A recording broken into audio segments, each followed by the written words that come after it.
morning and welcome to another Sunday. You may be wondering what bridge it is that I am standing on.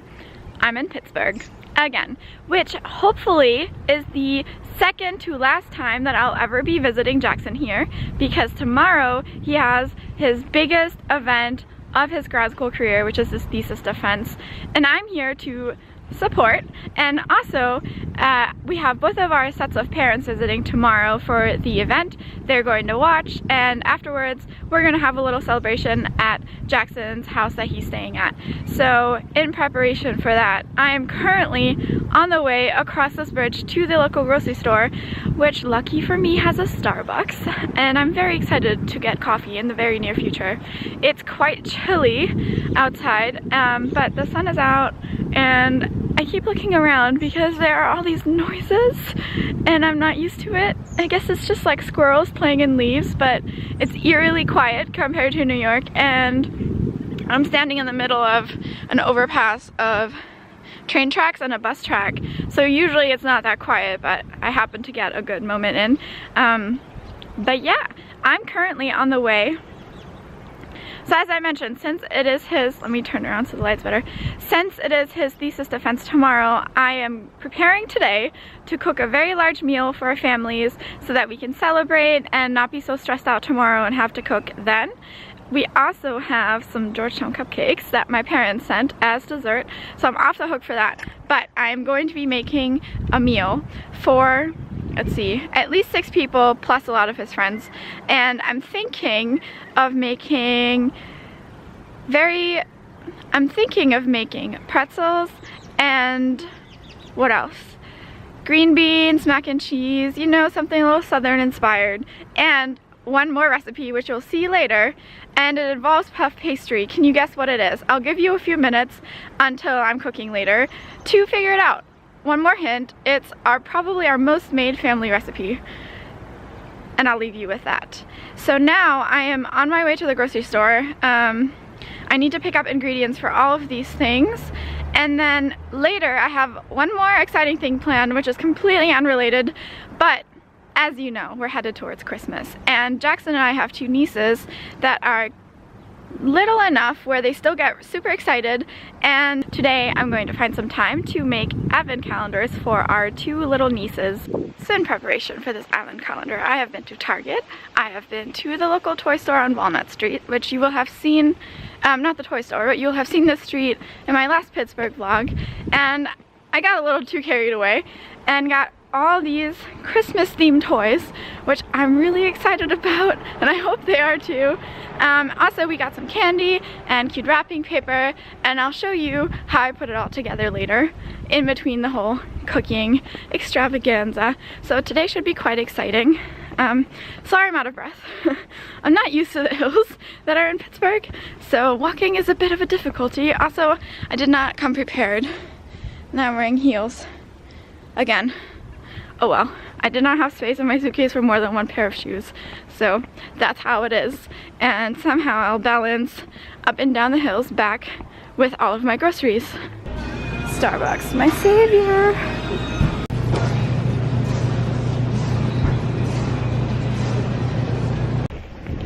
Oh, got my groceries, now I'm headed back. I don't know if you can see that, but I feel like a pack mule.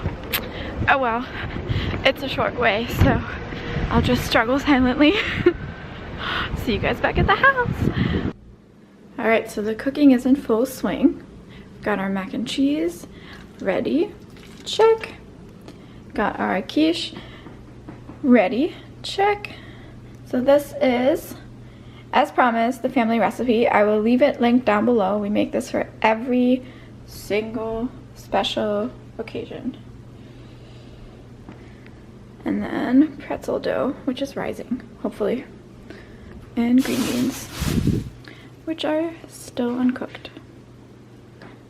Yum. Alright, so you saw downstairs how my cooking is going. I would say I'm pretty ahead of schedule considering the meal is tomorrow. The pretzels are the biggest kind of like question mark because I haven't made them since I was really little, and my mom and I made them together. Some fingers crossed they rise. I have no idea if the yeast was foamy enough, or like if the water was the right temperature to activate it, or if I needed it for the proper amount of time. We will see. But, you know, it's a dough thing, so it can't really taste that bad even if it's like not the perfect texture. So I'm gonna go with that. Other than that, you saw the quiche is ready. What else did I make? The mac and cheese is ready. The fried chicken is ready because I bought it ready.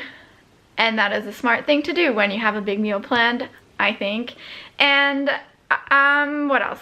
I have crackers and cheese for in the beginning of the meal. I had a bit of a snafu with one of the quiche, as in it fell out of my hand and turned over on the oven.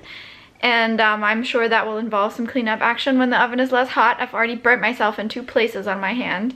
Welcome to Chantal's cooking. But that's okay. It still was salvageable. We still have 2 quiche. One of them is slightly less attractive, but that's all right. It'll get eaten first. So everything is sort of going for the meal downstairs. I'm pretty much almost done cooking except for those just damn pretzels. And now I'm sitting on the bed. I've strung up some Christmas lights behind me that I bought to take back to New York, but that doesn't mean I can't use them yet. And I would say that dry run is going pretty well. They're very pretty. They're like little globe lights. I like. And I'm sitting on the bed, and in front of me, I hope you're prepared, is a stash of holiday goodies for Jackson and I's nieces. And I'm really excited to make this advent calendar, so I thought I would kind of maybe try to do a time lapse. Not sure how that's going to work out, but definitely show you what's going in it and the key steps to producing one of these. So let's get into it. First of all, I don't want to overwhelm you, but I'm just going to show you what I'm sitting in front of. Yeah. So I've got my station ready. I'm on the bed because that's the biggest area, that's the most comfy. I am prepared with my like hardish surface to kind of be able to wrap gifts on, because it's a little bit hard to do that on a soft surface. Then I've got my scotch tape, some holiday markers like silver and gold to put numbers for the advent calendar onto the little packages. And what I'm doing is wrapping presents. Yes, 24 little gifts, and I'm gonna string them onto, oh, excuse my reach, onto this. So this is some gold ribbon that I bought, and it's just long enough to kind of cut it in half and have 2 strings that I can then wrap the presents to. So the calendar is going to be hanging, and I'll show you in a second. Well, not in a second. It's going to take me a bit of time, but in the end I'll show you how I assemble it. So it's going to be hanging off of this. That is going to be attached at the top to one of these. So for each of our nieces, we have her beginning letter of her name and then a little wooden sign, because I thought they were really cute. So those go at the top. And then from there the rope gets tied, or this ribbon rather, and then from there onto the ribbon I'm going to hang all the little presents with this, what's this called? Cord, I guess? Twine, excuse me, twine. So that's the basics, that's the structure, if you will. And the content is all up here. So this is a gift wrap I bought. I apologize to both of them because I obviously hate colors, so I went for something really like modern, I guess. These are glittery Christmas trees, and then these are stars. I thought it was really cute, and each is gonna have a different color so they know which one's which. And I mean, okay, also they know that by the letters, but still, and it's nice if it looks a little bit different. And then this is just for me while I pack. Have a little jar of celebrations that I may or may not have already started eating. And then over here starts the gift pile. So we've got everything from bubbles to Skittles and snacks and stuff, Welch's, because I'm a responsible aunt. I don't just give candy. Beanie Babies that are like Christmas themed. And ooh, stationery over here. Hold on. So they can write to Santa. Some scented glittery pens, because who doesn't love those? These are, I put them out not because they're going in the advent calendar. I got these for my mom and for Jackson's mom. Secretly, I want one. It's a gigantic Ferrero Rocher. Can you imagine anything better? So apparently it's hollow. Let's wait till it focuses. Come on. So apparently it's hollow, and then you've got 2 little ones. You can hear it inside. I mean, I wish I could eat this right now, but I'm going to restrain myself. Next up, we've got the science corner, because Jackson and I are secretly pushing STEM, or not so secret if you can look at these. A micro rocket and a little pocket volcano to do in your bathtub. Not sure how it works, but okay. This is apparently if you put your hands on both of these metal bits, it conducts electricity from your body and this lights up. These are little music boxes that you turn. Nope. Some way.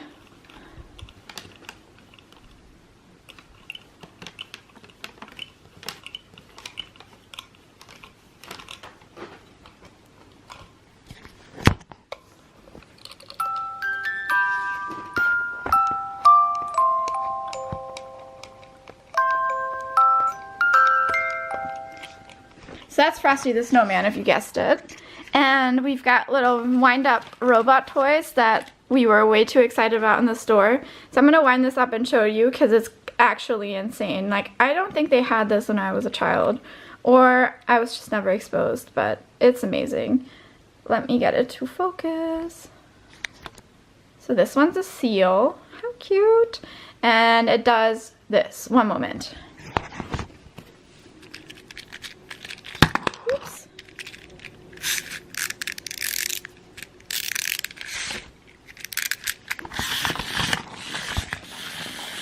It spins. I don't know if you saw that. Sorry, that was a little anticlimactic, but it's hard to do on a tilted surface. And then a harmonica and a kazoo. So that's kind of the overall direction. Oh, excuse me, I almost forgot. So we've also got stickers and sticker books and this cool thing where you draw on the back and it's magnetic, and then those magnetic filings kind of stick to where you drew. Another little sciencey STEM present, if you will. Yeah, I mean, stickers is a must in any gift. I used to have a whole book that I would keep my stickers in and save them. So definitely gonna prop up their collection. And yeah, that's what we're working with. I have a lot of gift wrapping to do. All right, ready, steady, go. It's much later now. And if you can tell by my face, I'm covered in sparkles, which is a theme of the day apparently. So that wrapping paper I got, the sparkly Christmas trees, it's very sparkly and the sparkles are very loose and now they're everywhere, and I'm gonna have to wash this entire comforter because we cannot go to sleep in a puddle of these things. They're probably all in my eyes. My eyes are feeling really dry and itchy, and I've been rubbing my face, so now you can see I look like a present. But the good news is, speaking of presents, I have managed to wrap 24 each. So I just wrapped 48 things. My back is hurting. I'm so tired, but it's definitely paid off, and I'm going to show you what it looks like because I'm really excited. The only thing left to do now is to string them up on the ribbon, and then we're done. So let me show you what we're working with here. So here are the ribbons. They're about 4 feet long each, and I'm just going to hang them up. Then at the top goes the initial of their name and the little Christmas sign, and then all these presents. And then over here we have the other pile. Same thing, letter goes on top of the ribbon, and then all of these things will be suspended from it. Oh, looks like I forgot the ribbon on one of these things. Gonna fix that. But yeah, I mean, I'm pretty impressed with myself, if I do say so myself.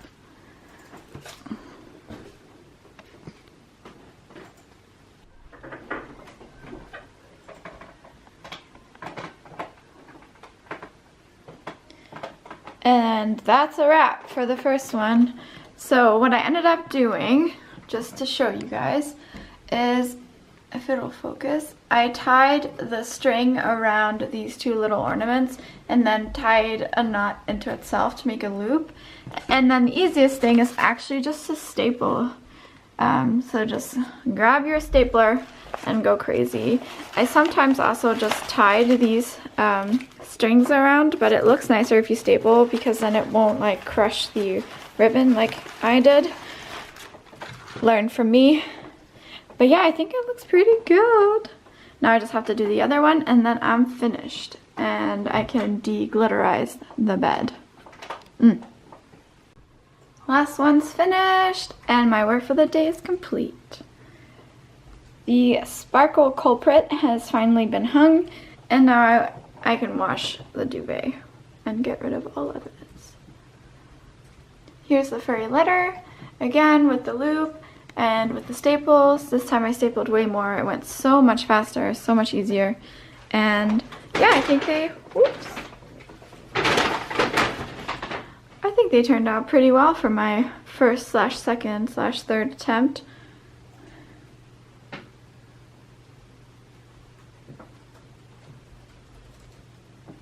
If you want to try this at home, like I said, all you need is some sort of festive wrapping paper, a larger ribbon to hang from, like this one. I think that one was about, I want to say like ½ an inch or an inch wide.